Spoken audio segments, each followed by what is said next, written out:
you will hear a tourist asking about cruises round the harbour. First, look at questions 1 to 7.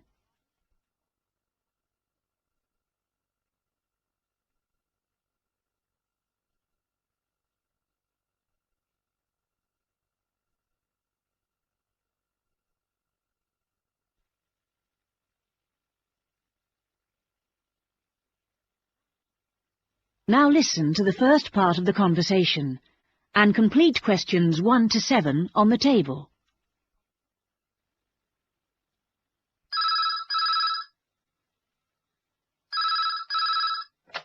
Good morning, Blue Harbour Cruises. How can I help you?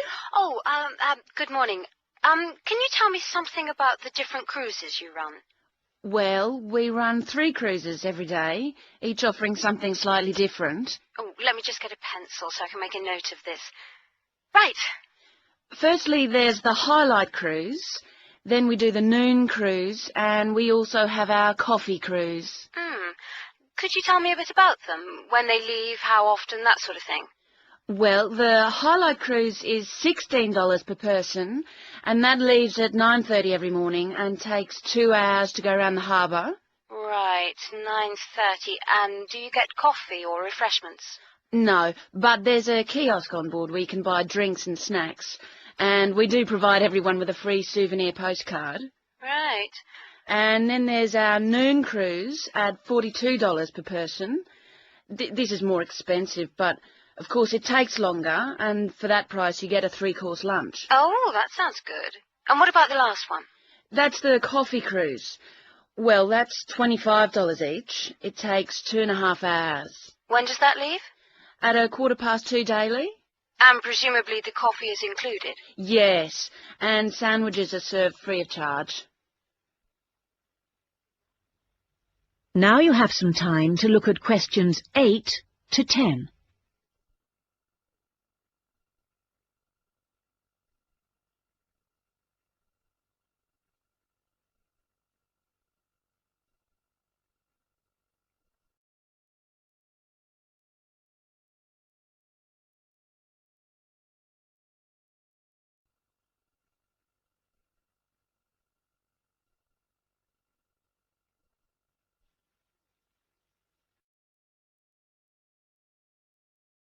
As you listen to the rest of the conversation, answer questions 8 to 10.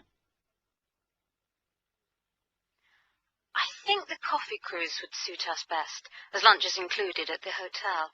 Can I book for 2 people for tomorrow, please? No need to book, just be down at the quay at 2 o'clock. All our cruises depart from jetty number 2. Can you tell me where that is exactly? Yes, number 2 jetty is opposite the shops. It's clearly signposted. Right. And can you tell me, is there a commentary?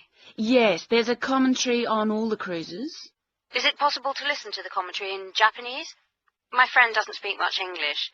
It's in English only, I'm afraid, but the tour guides usually speak some Japanese, so she'll be able to ask questions. Oh, fine. Oh, and one other thing. I should just mention that it gets extremely hot on the upper deck at this time of year, so it's a good idea to wear a hat. Otherwise, you could get quite badly sunburnt. Right, I'll remember that. Thanks very much.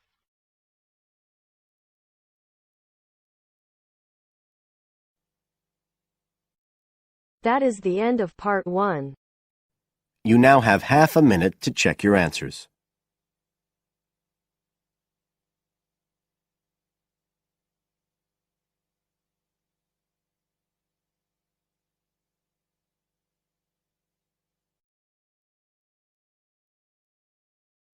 Now turns to part 2.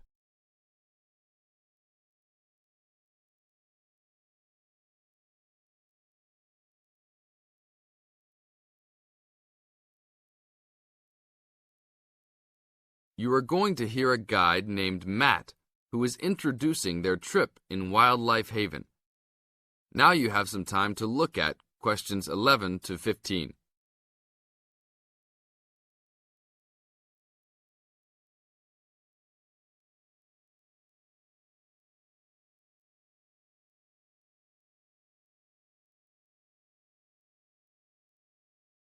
Now listen to the first part of the introduction carefully and answer questions 11 to 15. Well, good morning, everybody. My name's Matt, and I'm one of the 3 guides here at Wildlife Haven. Our job is to make sure that you all have a great time here with us and go home feeling happy and relaxed. As you can see, we're away from the city in a remote area between a national park and the sea. To encourage you to relax, there are no radios or TVs, and the only phones and newspapers are in the office. So, if peace and quiet is what you've come for, this is the place to be. From your cabin on the hill, you'll find you have the national park behind you, and you can look out from the sea from your front balcony. Your luggage will be unloaded from the bus and taken to your rooms in a few minutes. Once you have picked up your key at reception, please locate your room and check that all your luggage has arrived. The daily program here at Wildlife Haven is flexible and only as demanding as you want it to be. You should each have a brochure setting out the facilities and various walking tracks you can take. And on the bus, you are given a green sheet setting out a number of group tours in the coming week. If you want to join any tour, just write your name and room number on the relevant sheet along the wall here. Tomorrow, there is a beachcombers and rock hoppers tour exploring marine life in the rock pools along the beach. Or, if you'd prefer to go inland, there's a guided forest walk that takes you off the walking tracks. If you want to catch some lunch, you could join the beach fishing expedition. And at night, you'll see there is a moonlight forest walk that leaves each night at 7 p.m. So there is plenty to choose from at Wildlife Haven, and of course, that includes just sitting on your balcony watching the waves roll in. But I would recommend my favorite tour, the Waterfall Walk. This departs at sundown each day and also provides the opportunity to have a moonlight swim. Now you have some time to look at questions 16 to 20.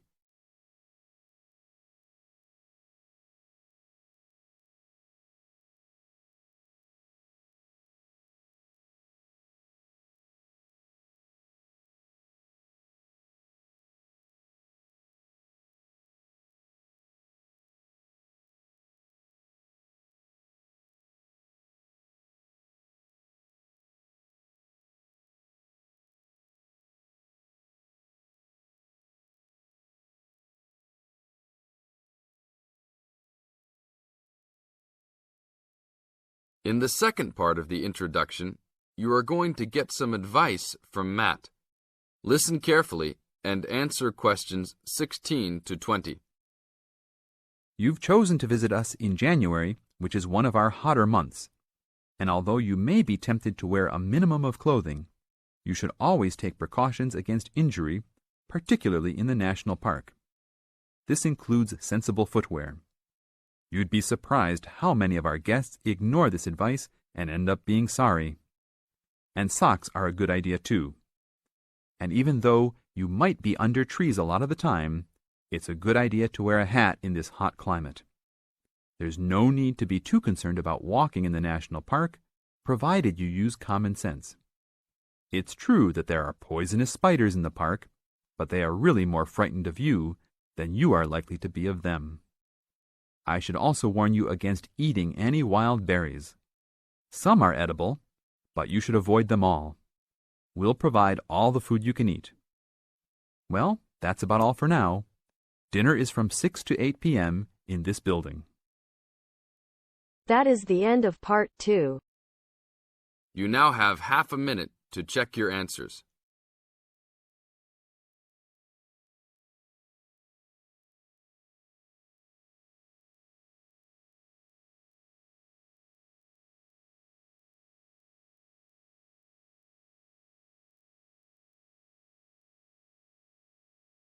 Now turns to part 3.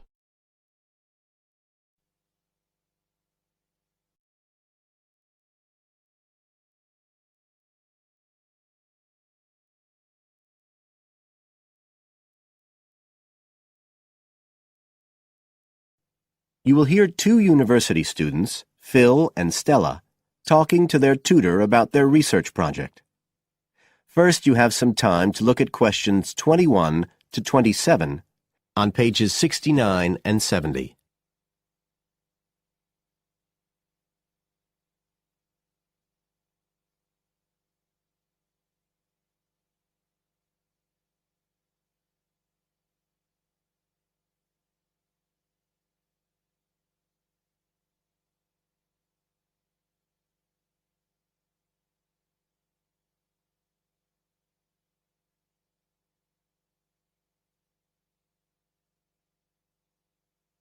Now listen carefully and answer questions 21 to 27.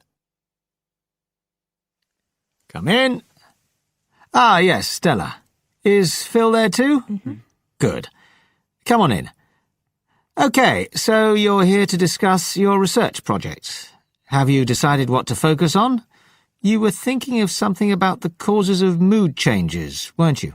Yes, but the last time we saw you, you suggested we narrowed it down to either the effects of weather or urban environment. So we've decided to focus on the effects of weather. Right, that's more manageable. So, your goal is, Phil? To prove the hypothesis, no, to investigate the hypothesis that the weather has an effect on a person's mood. Good. And what's your thesis, Stella? Well, our thesis is that in general, when the weather's good, it has a positive effect on a person's mood, and bad weather has a negative effect. Can you define your terms here? For example, what do you mean by good and bad? OK, well, good would be sunny, warm weather, and bad would be when it's cold and cloudy or raining. And how would you define an effect on a person's mood? What would you be looking to find? An effect on the way a person feels. A change in the way they feel, like from feeling happy and optimistic to sad and depressed. Right. And what sort of weather variables will you be looking at? Oh, sunshine, temperature, cloudiness, precipitation, among others. It'll depend a bit what the weather's like when we do the survey. Fine. We'll talk about that in a minute. But first, what about background reading? I gave you some suggestions. Did you manage to read any of it? Yes.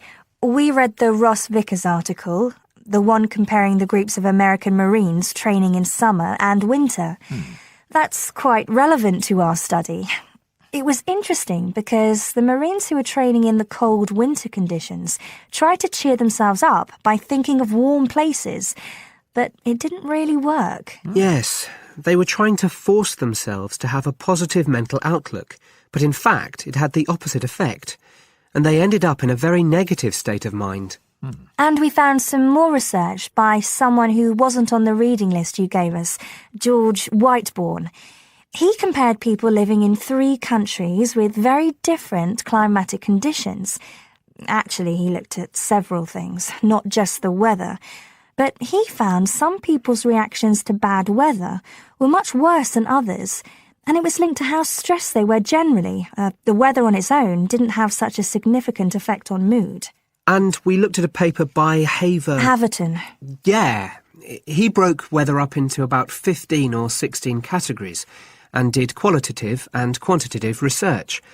He found that humans respond to conditions in the weather with immediate responses, such as fear or amazement. But these responses can also be linked to associations from their earlier life, such as a particular happy or sad event. Did you have a look at Stanfield's work? Yes. It was interesting because the type of questions he asked was similar to what we were planning to use in our survey. Yes. He asked people how they were feeling on days with good and bad weather. He found the biggest factors seemed to be the humidity. Moods were most negative on days with a lot of rainfall. Long periods without sunshine had some effect, but nothing like as much. That could be quite a useful model for your project. Yes, we thought so too. Although we can't continue our survey for as long as he did. He did his over a 6-month period. You now have some time to look at questions 28 to 30 on page 70.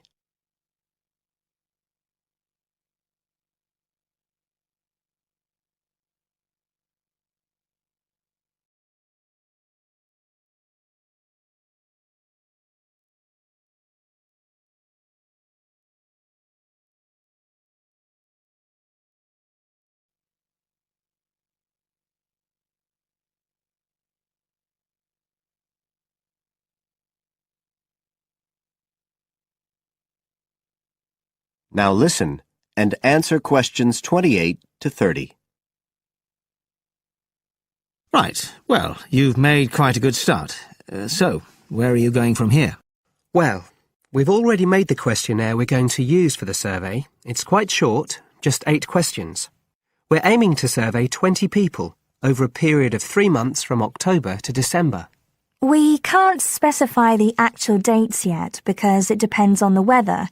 We want to do the survey on days with a range of different weather conditions. And we'll just be working on campus, so our data will only be statistically sound for the student population here. That's okay. Have you thought how you'll determine what will constitute each aspect of weather, and how many you're looking at? We decided on 4. The amount of sunshine, cloudiness, temperature and precipitation. We thought we might use the internet to get data on weather conditions on the days we do the survey, but we haven't found the information we need, so we might have to measure it ourselves. We'll see. Then we've got to analyse the results, and we'll do that using a spreadsheet, giving numeric values to answers. And then, of course, we have to present our findings to the class, and we want to make it quite an interactive session. We want to involve the class in some way in the presentation, maybe by trying to create different climatic conditions in the classroom, but we're still thinking about it. I see. Well, that sounds as if you're on the right lines. Now, what I'd suggest that you think about, in addition to the work you... That is the end of part 3. You now have half a minute to check your answers.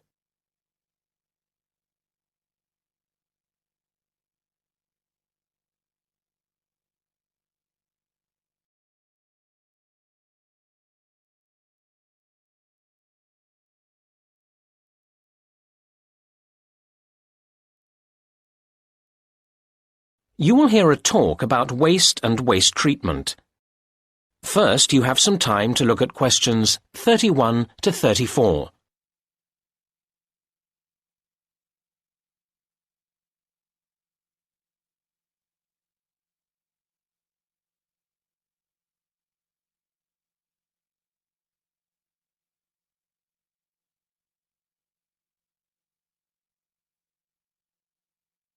Now listen to the first part of the talk and answer questions 31 to 34.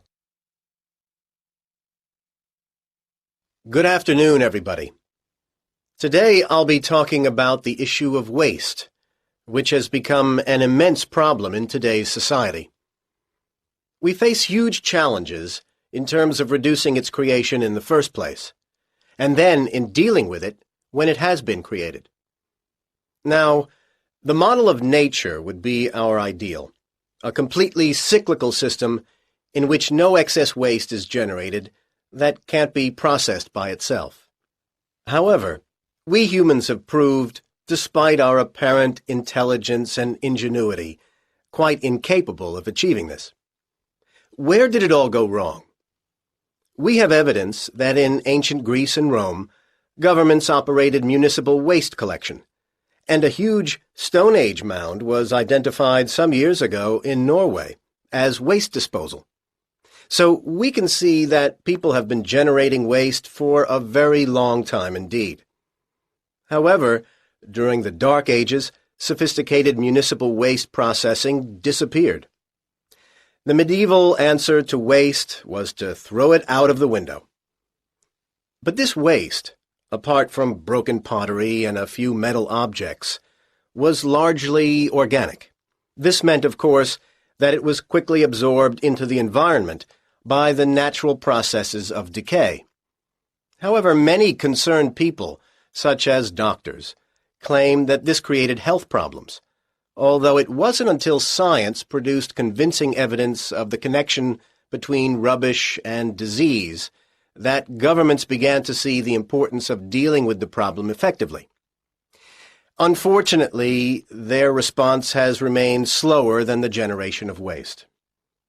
It is very hard to deal with waste that won't melt into the environment, as so many of our modern consumer goods won't. And that's why the invention of plastic has caused the worst headache for the environment.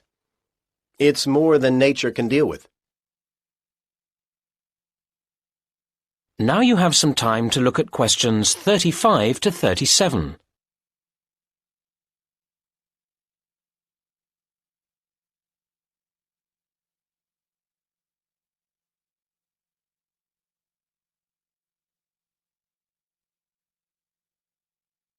Now listen to the next part of the talk and answer questions 35 to 37. In order to address the root of the problem of waste, we need to think about what has made the quantity of waste accelerate in growth. I'd identify three main reasons. As many countries became industrialized, we saw the advent of mass manufacturing. This has been enormously damaging, as it has greatly increased the amount of things on the planet's surface which don't go away by themselves. Closely related to this is packaging, necessary for transporting things around the world, but then extremely difficult to get rid of properly. And a third aspect to the problem has been disposable goods. We have become accustomed to so many things being to use and then discard that we find it hard to imagine life without them. And yet we spare little thought for where they go when we do discard them. Now you have some time to look at questions 38 to 40.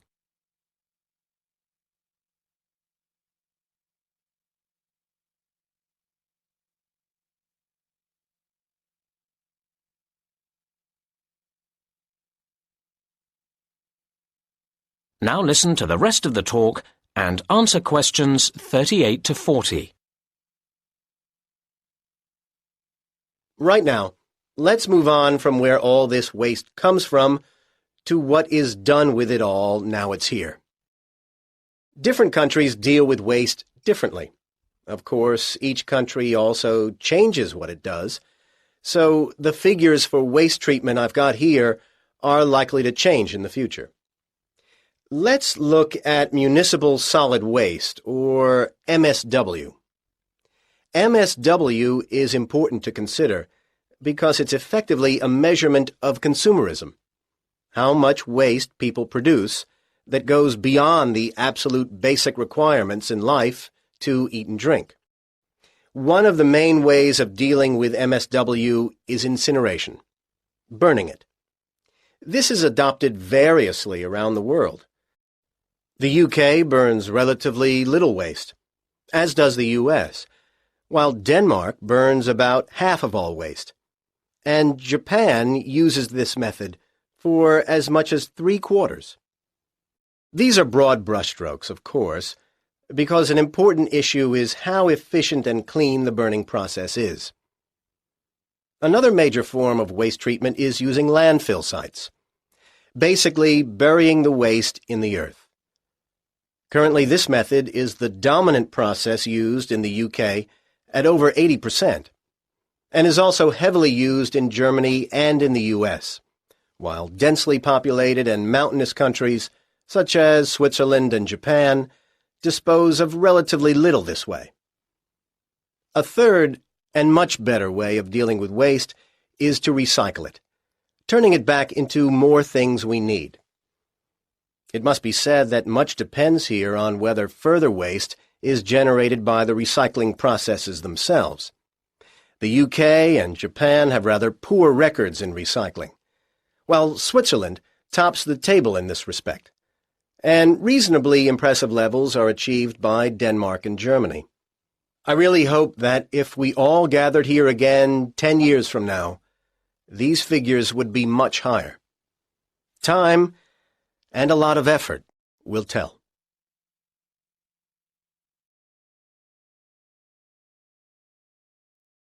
You now have half a minute to check your answers.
Hi, this is IELTS Bob. I would very much appreciate it if you could like, subscribe and share this video, as this will enable me to help more IELTS students reach their IELTS goals. Very much appreciated. Thank you.